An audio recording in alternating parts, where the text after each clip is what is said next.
Hello, I'm PX3Cam, welcome back to the video. Today we're talking about the witch in Minecraft. The witch is a mob that everyone can recognize and everyone has the basic idea of it down. It throws potions at you and tries to kill you that way, and you usually know that you should avoid it if you're playing UHC. However, since this is most of the survival I've played since the witch did come to the game, I figured it would be kind of useful just to kind of talk about, the witch and stuff, because I didn't know too much about all of its attacks it can do, I didn't know much about what it could drop, and all these sorts of things. I figured I'd go through them and talk about some of the information I found in today's video. Hopefully you'll do enjoy this. If you do, like the video and let me know, because it helps out the channel a lot and lets me know you do like some number of facts about witches. Honestly, I don't know how many it actually is, but yeah, let's get straight into it really, shall we? And let's start by talking about the first thing I realized about the witch, that I do just want to get this one out of the way, and that is to do with the witch's nose. So the witch is based on MC Villager model, if you don't know, so it's got the same arms, it's got a lot of the other same stuff, but one of the most bizarre things about the witch is the nose. Look at it. So it's the same thing as the, the villager nose, except one, it has a little boil on there, and two, it actually floats around. I really did not realize this. I haven't spent enough time staring at witches' faces, and yeah, this is because the witch's nose is officially magical by itself. So yeah,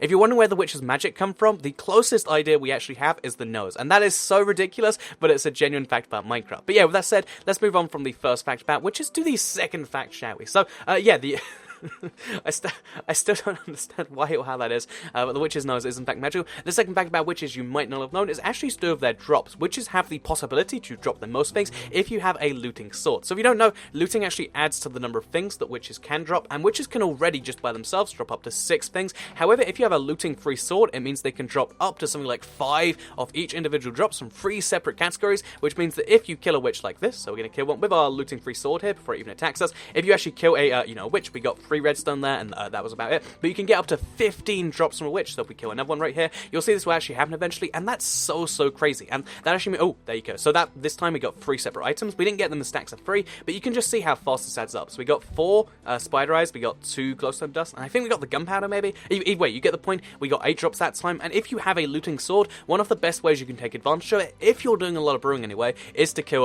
witches, because you can get stuff like redstone, you can get gunpowder, you can get a whole host of drops. Basically, you get all the drops you need to brew potions. You get spider eggs, you get redstone, glowstone, gunpowder, and if you want to brew potions and you don't have any of that stuff, then go kill some witches. If you have a looting sword, you can get up to 15 things at once. And speaking of looting swords and witches, this will work without a looting sword almost as well, but not quite as well, because basically, if you don't know, witches will actually sometimes brew potions to attack you, but also to defend themselves. So we try to get this witch to brew a potion, and then we kill it while it's doing it. So let's try that one again, shall we?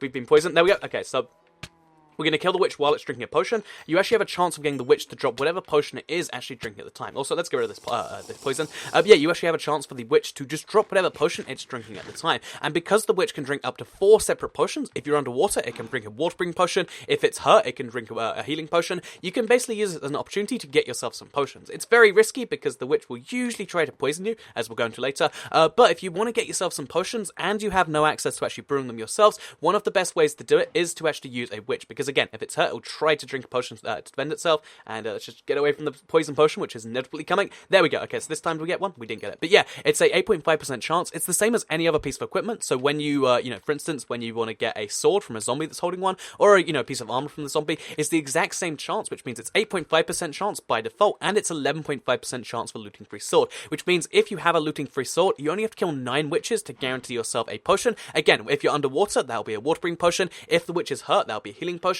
and I think that's a pretty useful fact to know. Again, it's not going to come up in a UHC or anything serious like that, but if for some reason you cannot brew potions in your world, then one thing you might want to do instead is hurt witches and try to kill them while they're drinking potions. So yeah, that's useful tip number 3. I do a whole bunch of these, and I kind of want to, just to kind of prove my point, but still, it's going to take me a while to actually get this. Let's try this one more time as we get poisoned. There we go. Okay, so we didn't get it that time. More potion bottles, though, which I guess is actually useful for something. And yeah, that is so the third fun fact you might not have known about witches. So let's move on to the fourth one already, shall we? Which is actually still the witch's attack order. So I mentioned earlier how I knew the witch was going to poison me, and this is a really interesting fact about the witch because it actually has a very deliberate attack order using 4 separate potions. I used to think it was random, like, oh, yeah, it's gonna, throw slowness or poison, whichever one you want the least, right? However, the actual fact about the witch is it does, again, it has a deliberate order. If you're more than 8 blocks away from the witch and you haven't already been slowed, it will always try to fire a slowness potion at you. So here we can see we're about 10-ish blocks away from the witch, and we'll walk away slowly. Okay, there you go. And if we stay about this distance, he's going to try and brew a potion, and then he's going to slow us. This is 15% slowness, and it means that unless you start sprinting, the witch is going to get away from you pretty quickly. But then, also what the witch will do, by the way, is it can brew itself swiftness potions if you're trying to get away from it. Fun little fact that kind of counteracts that. Then, if you're already slowed, or if you're just within 8 blocks, it will throw a poison potion at you. This poison potion, obviously, is going to take you down to all the way down to half a heart, which means that its final 2 potions are the ones that can finish you off, because the final 2 potions, it's usually going to be a harming potion. So, okay, wait, we'll get poisoned again if we go close. Let's just let it happen. But yeah, you can see we get poisoned, and then he'll try to throw a harming potion 75% of the time. There's a 25% chance they'll throw a weakness potion, which I actually just got there, and a 75% chance of a harming potion. So yeah, the 4th fun fact about the witch is it actually has a very deliberate order for all 4 potions it throws at you, but also the 4 potions it uses on itself. Like I mentioned, if he's wounded, he'll use a healing potion. If he's underwater, he'll drink a water brew. He just poisoned the cow. You monster! And he's going to keep on throwing poison over and over again because I'm not poisoned, and therefore, if you want to kill something, get it in between yourself and a witch. That's something I kind of realized, but didn't realize how easy it'd be if you have fences like this. I guess the cow's not going to die from the poison. But so, if we now get him to throw a harming potion, we can kill the cow without actually killing the cow. So now if we just get behind the cow here, as you can see, he's going to throw a harming potion and finish off the cow for us. So, fun little fact you might not know. But yeah, that moves us nicely into the 5th fun fact, because, we need some anti-poison, because otherwise we'll die. Okay, so what we need to do is just really quickly kill the witch before anything else can happen. Fun fact you might not actually know is the witch is resistant to magic damage, and also this includes, by the way, the flash version of harming, but it also includes damage from sources like we are actually going to die if we can't find some form of anti-poison. But yeah, basically as well as the splash version of harming, like you just saw me do, including the ones that it throws itself, by the way, because I thought it'd be really clever. Like, if you can guarantee if you're poisoned, the witch will usually throw splash potions for harming. If you want to guarantee a way a witch would die, I figured it would be the best way to just stand next to him, let him poison himself while you heal. However, that doesn't actually work because the witch is resistant to magic damage up to 85%, which means for every 10 hearts you take, the witch is only taking a half and a heart, which is so crazy by itself. But this means also that if you have the Thorns Enchantment and a witch tries to attack you, it's not going to do any damage, even though the witch doesn't do physical damage. And it means, yeah, watch out for magic because witches have it, and they're also resistant to it, which makes sense because, if you're a witch, you're going to know both how to use it and how to be resistant to it. But yeah, that moves us very nicely into our 6th fun fact about the witch, which you might not know because even though the witch has a model which is based on the villager, so again, we'll look at this one for this one. Basically, yeah, even though the witch is based on the villager model, a lot of people don't know that the way, one of the ways you can get witches to spawn, besides the witch hut and besides spawning out and open, is actually by having lightning hit a NPC villager. It's very unlikely, and a charge creeper is way more interesting. But if lightning hits a villager, it will turn them into a witch, and as you can see, it makes their nose magical.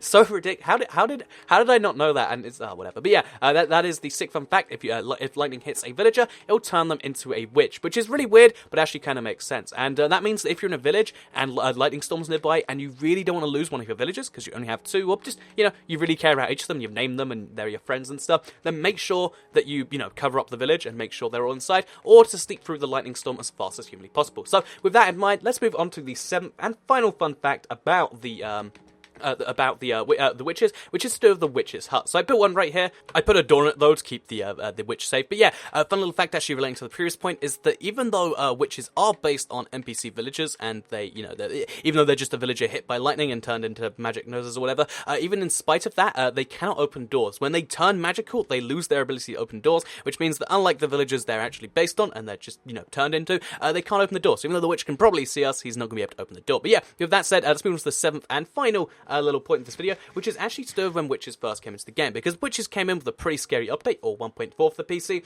and when witches were first mentioned, because again, it was kind of a big deal at the time, someone actually suggested on the Minecraft forum, and guessed entirely correctly, that witches would be getting swap huts, so you wouldn't worry about them being a normal nighttime mob, and Dinnerbone confirmed this was entirely how he intended to do it. And the really interesting thing about this is this means that when witches first came out, they had no intentions of becoming a normal nighttime mob, but then later did, which makes me think that someone else on the Minecraft team, not Dinnerbone, because again, he had this big kind of vision like that, actually turned them into being a nighttime mob, which means that witches aren't in the form they were originally meant to come in, and I just figured that was something kind of fun that you might want to know. The internal development thing means that, witches are changing and going all over the place, and yeah, it's a little bit of a fun fact about the witch that you might not know. So yeah, with that said, I hope you did all enjoy today's video, talking about witches in Minecraft. If you did like it, like the video and let me know, because it helps out the channel, and lets know you did like the video.